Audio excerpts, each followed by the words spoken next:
Hello again, everybody, and welcome to the Mike Francesa podcast, part of the Bet Rivers Network. And we join you for this Football Friday for Week 13, which is obviously a very special week in the NFL. Everybody plays, and if you're a football fan, if you're especially an NFL fan, of which there are in this country, amazingly, over 100 million who would be categorized as ardent fans, which is a phenomenal amount compared to any other sport. But this is a special weekend. Thanksgiving, obviously, a very, very special holiday for everybody, the American holiday. And it's about family, it's about football, and it's about food. That's your weekend. And you got plenty. And I tell you, the NFL has done you right. They've not done you right in prime time later in the weekend.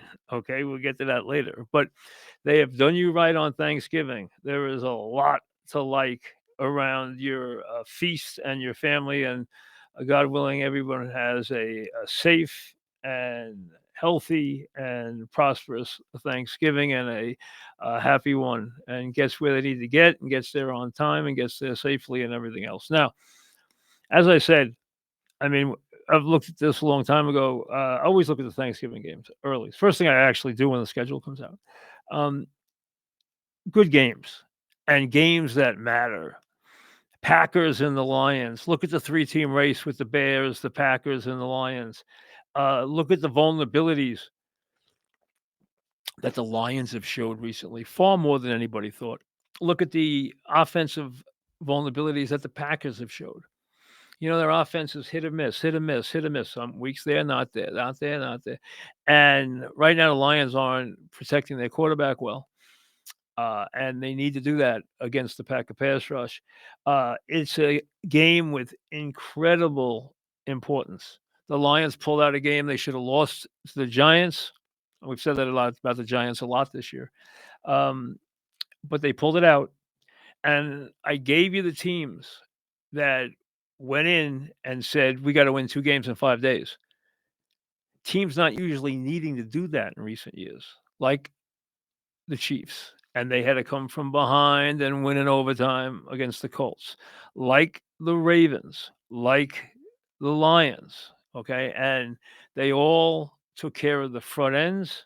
They're all hoping they can take care of the back ends. And yes, and I owe an apology to the Dallas Cowboys because I said, look at the schedule, and they've only won one, and they have 4 tough games starting with the Chiefs on Thanksgiving, and I don't think they're going to beat the Chiefs. But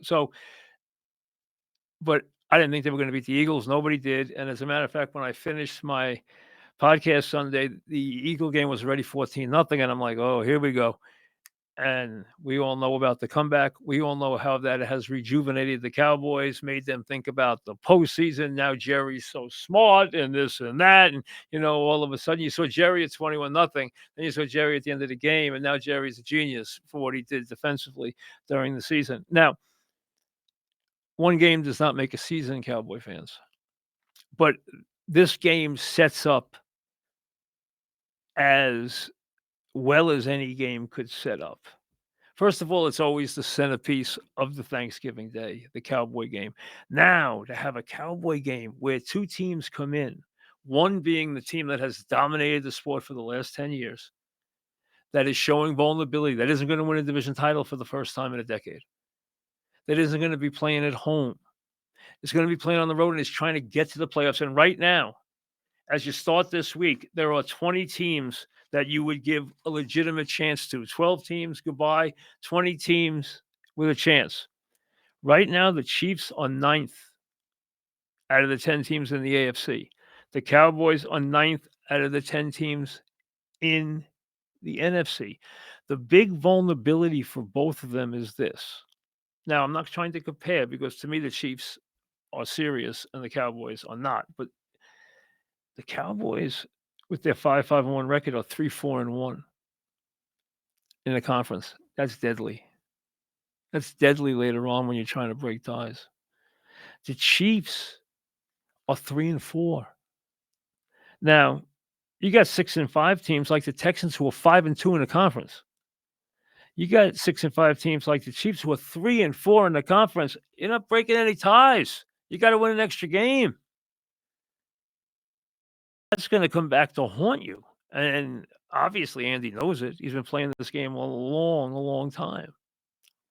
So not only do they have to deal with their records and where they both stand, they're both 9 out of 10 in their conferences right now on the outside looking in, but they have to deal with poor conference records.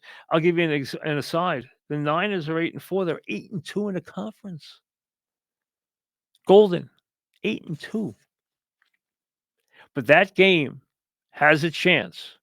The Chiefs coming off a huge comeback, a win it in overtime against the Colts. The Cowboys come from 21 down against the defending champs and win the game, showing defense, showing defensive front, going to the 5-man line, getting a good performance out of Dak and his very classy receivers who can be clowns, unfortunately.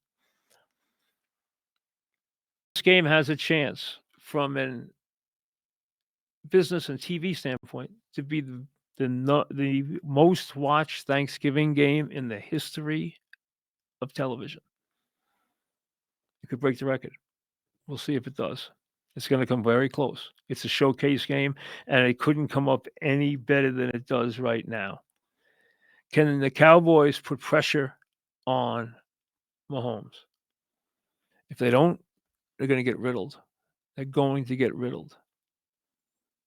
Let's see if they can. I think the Cowboys have to pay a special attention to Worthy, and is Worthy healthy enough to carry the kind of game that Andy'd like to feed him on Thanksgiving? Let's see.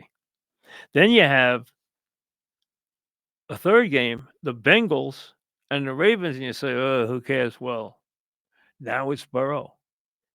Burrow's back. Burrow has looked terrific. They didn't want to feed him 2 games in 5 days, so they didn't play him. Now, Chase is back after his spitting incident. He should be ashamed of himself. Higgins out. So you got to deal with Chase. Lamar's got a toe to go with his ankle and with his knee, and he hasn't done anything or looked anything like himself, but he's playing. Burrow's playing. Burrow's going to give them an enormous lift. The big problem, my understanding, has been dealing with the pain in the toe. Toe injuries are extremely painful for NFL players, extremely painful and extremely troublesome. I can tell you this going back to the days of Mark Bavaro, who had the worst situation that I ever saw. It actually took the nerve out of his big toe. That makes that game fascinating. Why? Because you have a great quarterback study, 2 great quarterbacks banged up, teams banged up, obviously trying to get to different places. And I thought Burrow put it best. Hey, this is what I do. I have a gift. I go out and I get to play football with a bunch of guys. This is what I do. This is what I've been waiting to get back to. This is who I am. And you know what that is? It's why you play quarterback. That's why you're in this league, and that's why you show up on a 3-8 team on Thanksgiving night. And it makes the game a terrific game. So Packers and Lions, Chiefs and Cowboys, Bengals and Ravens couldn't have it any better than the Bears, the new, rejuvenated, hard closing, cardiac Bears against the Eagles, coming off as bad a loss as they've had in a very long time. That's the Black Friday game at 3 p.m. to give you a little something special to look forward to. Then I tell you, I don't try to sell you on college football if you're not a college football person. But I could tell you, if I could sell you on one game, there's nothing like Ohio. I love Army Navy and what it stands for, and I never miss it. And I love the pageantry. I did it. I was fortunate enough when I worked at CBS to do the game 3 or 4 times. It was a great thrill. I was on the sideline for a couple of games. I mean, it was, and I never was. I didn't love being a sideline reporter, but it wasn't really for me. But the point is, I did that when I wasn't doing the studio, and um, it was fun on Army Navy weeks because they were so into it, so into it. I spent the day at Army, spent the day at Navy before, leading up to the weekend. It's really amazing how into it they are, and it represents something different. But Ohio State, Michigan, or Michigan, Ohio State, depending where you come from, is the best rivalry by far in all of sports. Yankee Red Sox pales in comparison. Pales in comparison. These people live Ohio State, Michigan every day of their lives. And you couldn't have a more fascinating scenario. You have Ohio State, top ranked, undefeated, number one, incredible defense, probably 4 first rounders off the defense, maybe 3 guys in the top 12 off the defense, with a great wide receiver who's was quiet in last year's game. He had 5 catches for 35 yards in a 13-10 loss when they were 20-point favorites. And Day, who is looking for a back-to-back national championships, has lost 4 straight games to Michigan. Winning national championships and dominating as Day has with an incredible record is great. But if you think you can do that and lose to Ohio State every year, well, just ask John Cooper. You can't do it. You can't do it. He's 1-4. He won his first game against Michigan, and now he's lost his last 4 at Ohio State. And that doesn't wash. And he needs to beat the school up north. And you have the 2 pro defensive coordinators. The impact Wink Martindale made there already. And now Matt Patricia running this Ohio State defense this year. A guy who's got 3 Super Bowl rings, a bust as a head coach. We all agree. But a defensive coordinator who's got an engineer's brain and a little different way of doing things. And his defense has only given up more than 10 points twice this year and hasn't allowed 20 points this year. I think 16 is the high. They allow 14 to Penn State. I think 16 to Illinois. That's it. And they're unbeaten. So you have the 2 defensive coordinators, NFL defensive coordinators. You have the 2 exciting running backs who will take a back seat to the 2 exciting young quarterbacks who are thrown right into the middle of this. And then the defense. The Michigan defense hasn't had a great year. Michigan's won a lot of close games. They've been beaten twice. They were beaten soundly by USC. They were beaten soundly by Oklahoma. They have 2 losses. Last year they were 6-5, I believe, when they played the game, and they beat them. Records don't count in this game. We know that. And if they could just put that dent in Ohio State again, even though Ohio State's still going to be in the playoff, even though Ohio State can still win the Big Ten, even though Ohio State could still win the national championship and probably would, this is a hit they can't take. This is a game they have to win, and that's Saturday at noon. And when you eat your turkey sandwich, if you got any still left in your house, doesn't get any better than that. And then you have the Sunday games where you got a couple interesting games. Texans and the Colts as an example. Bills and the Steelers, we don't know yet if Aaron Rodgers is going to play or not. Steelers said they'll try and tell you before Sunday, but I don't know if they can. I don't know if they're committed, but those are huge games. The Sunday night game's not great. Broncos and Commanders. Commanders have lost 5 straight, and the Broncos have won 9 straight.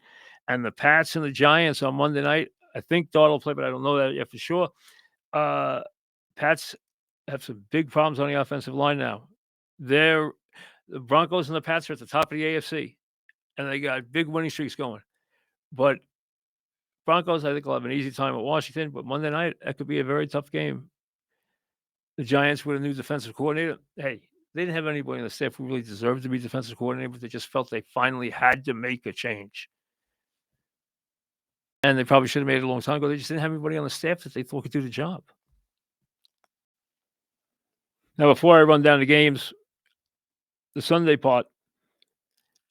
Let me first tell you about the Mike Francesa newsletter. Sign up for the free Mike Francesa newsletter. You'll get exclusive content, contests, offers, all kinds of different goodies. And go to MikeFrancesa'Podcast.com and sign up absolutely free. So you can't beat that. When you're getting it for nothing, you got nothing to lose.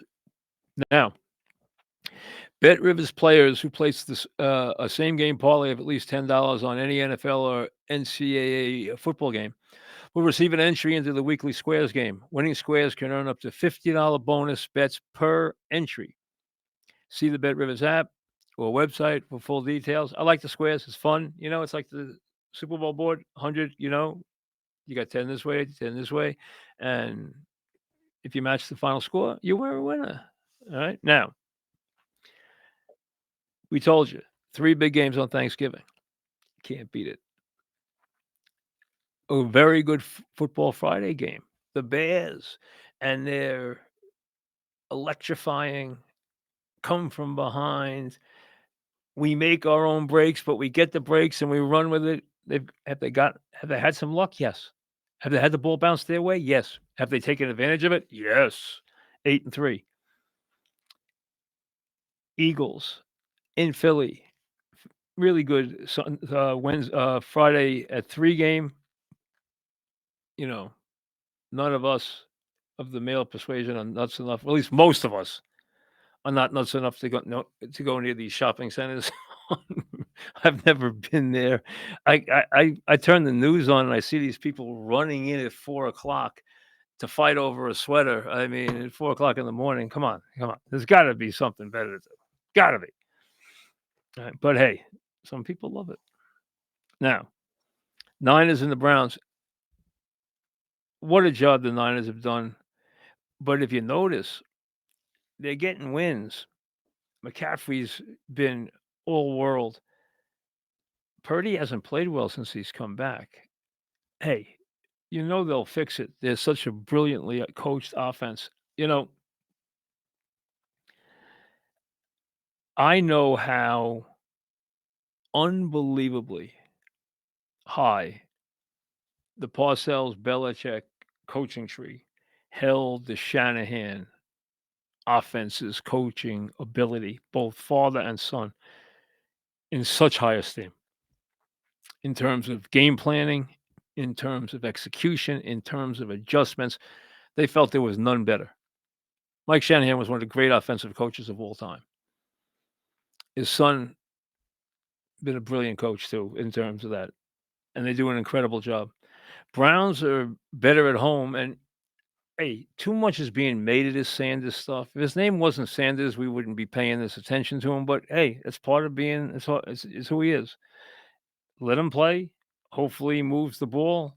Their defense is unbelievable. Myles Garrett. How can anybody in their right mind single Myles Garrett and single him with an average player? I mean, the Raiders did that a couple times last week. I mean, out of your mind? But hey, the Raiders are out of their mind. They're terrible. Jags at Titans. Titans played very well they played very hard. Came backdoor cover against Seattle last week. Jags have had a lot of these games on the road. They've won more than they've lost. They're 7-4. They can't afford to lose a game like this. They need to put this in the win column. Ward has played. He's danced every dance. He's done what you want a number 1 pick to do at quarterback. He's gotten his experience. He stayed in and fight. He threw 7 touchdowns, 6 picks. 6 picks is not bad. He's been sacked 45 times. But he's in there fighting. And if he goes through the whole season and plays every down and every dance, obviously things are going to get better. I would look for a tight game despite the fact the Titans are 1-10. Texans 6-5, winning.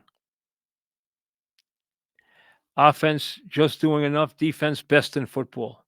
Hey, you can look at Denver. You can look at anybody you want. The best defense in football is Houston's. On the road to take on the Colts. Colts are 8-3. They need this one. They don't want to slip again here. This would be 3 out of 4. after a great start. They lost a tough game last week in overtime to the Chiefs. They're legit. They're going to the playoffs. They want to prove that they can be better than just a team that makes and qualifies for the playoffs. They want to be a threat. They want to be a threat win this game.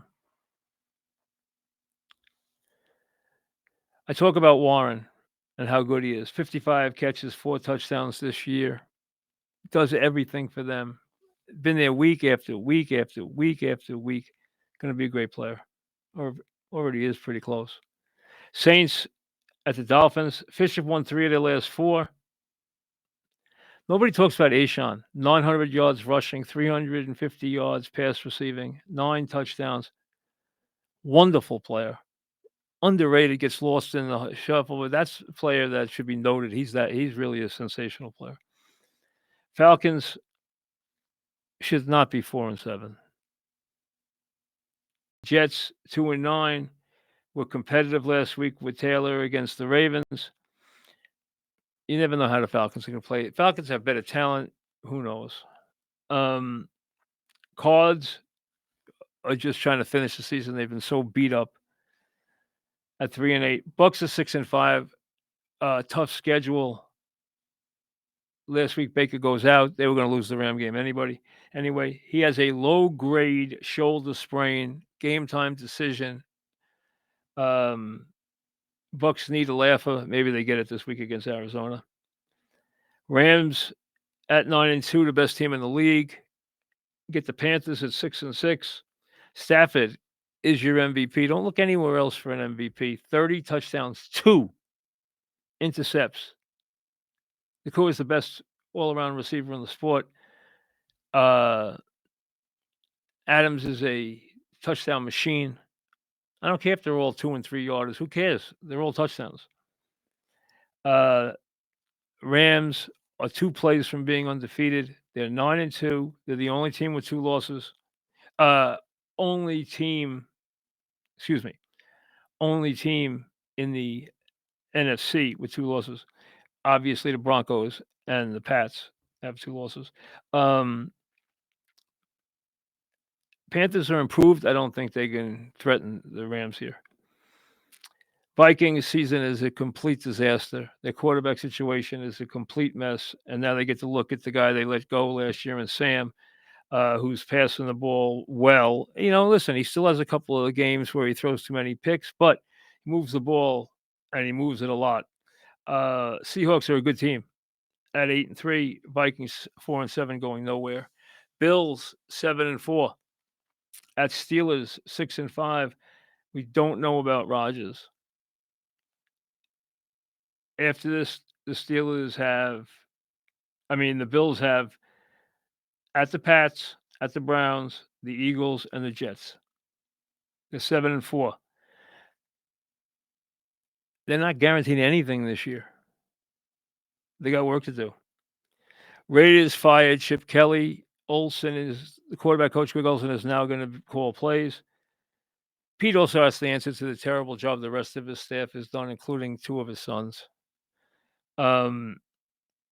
Gentry's got an ankle sprain, but I think he'll play. They said it was mild. They're just awful. Chargers have been beat up. At 7-4, they're okay. They're just trying to get to the playoffs. Their year's been decimated by injuries. Broncos, I think, will have an easy time on Sunday night against Washington. Washington's lost 5 straight games. Denver's won 9 straight games. And then Monday night, you have the Giants and the Pats. Obviously, the Pats have had an incredible run here. Mays had a great year. Vrabel. The Pats feel like they're back. Everyone thinks they're back because they're the Pats. They suffered a couple of very debilitating. Will Campbell is going to be out minimum 4 weeks. They're hurting it at guard. They got 2 or 3 nagging injuries now that they picked up. This game could be dangerous. Not an easy game. Giants are going to make they're going to move the ball. The question is, can the Giants make a play with a lead in any of these games? Can they somehow get to a point where somebody on the now listen, it's not just the coaching. I don't like the system they ran this year. I don't like the way they attacked with leads. I don't like a lot what they did, and they have not accentuated what should have been a very strong pass rush this year. But the Giants, due to injuries and just lack of talent, are terrible in the secondary. Terrible. They're terrible against the run. You saw it. Yeah, I told you last week. Take Gibbs on the ground at any number, didn't matter. Campbell had screwed it up against the Eagles the week before by not giving him the ball.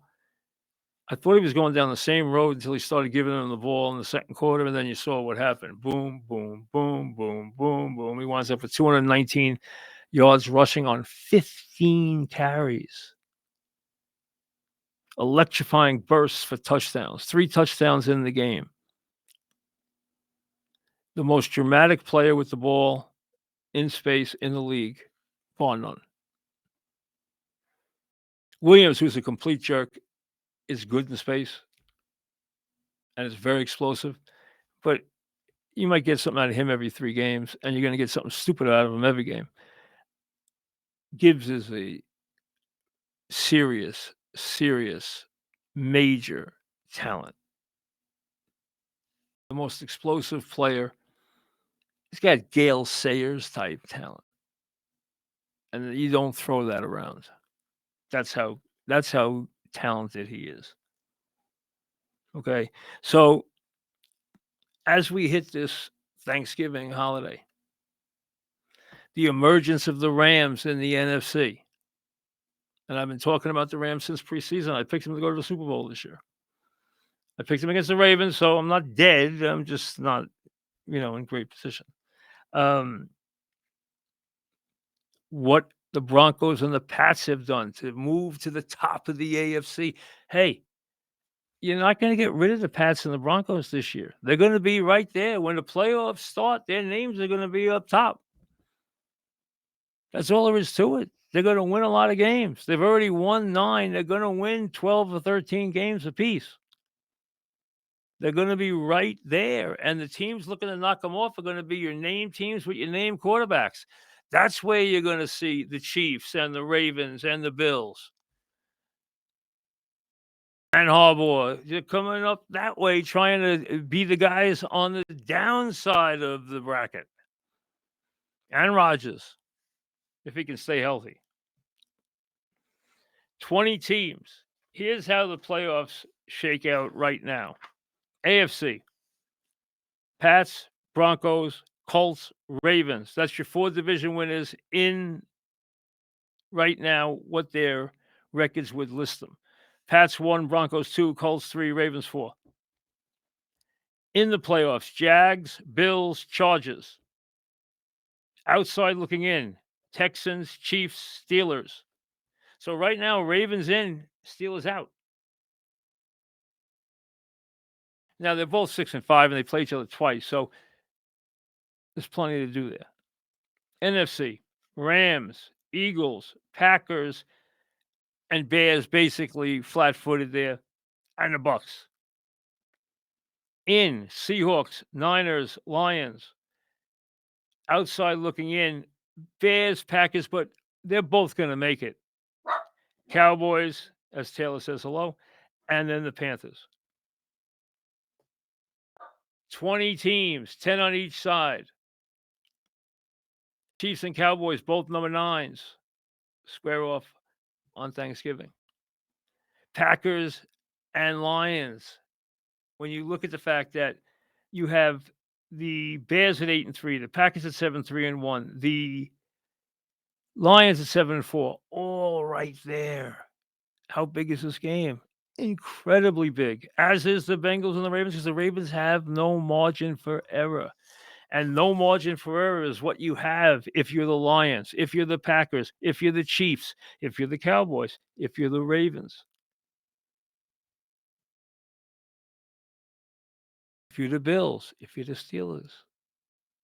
makes for a lot of good games down the stretch of the season. And as I always tell you on this wonderful holiday week, when the NFL comes off these Thanksgiving games, you're in overdrive. You're down the stretch in the NFL season, and it's overdrive. Everything's intensified. Everything's quicker. Everything's faster. Soon the Saturday games are coming.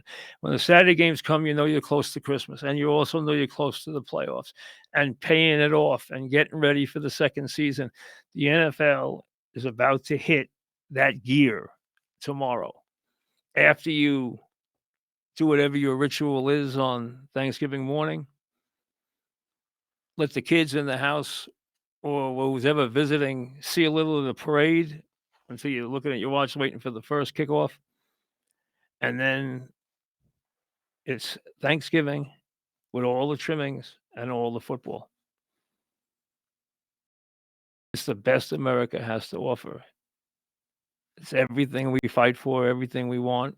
Enjoy it and have a very, very safe and blessed day. We'll see you later.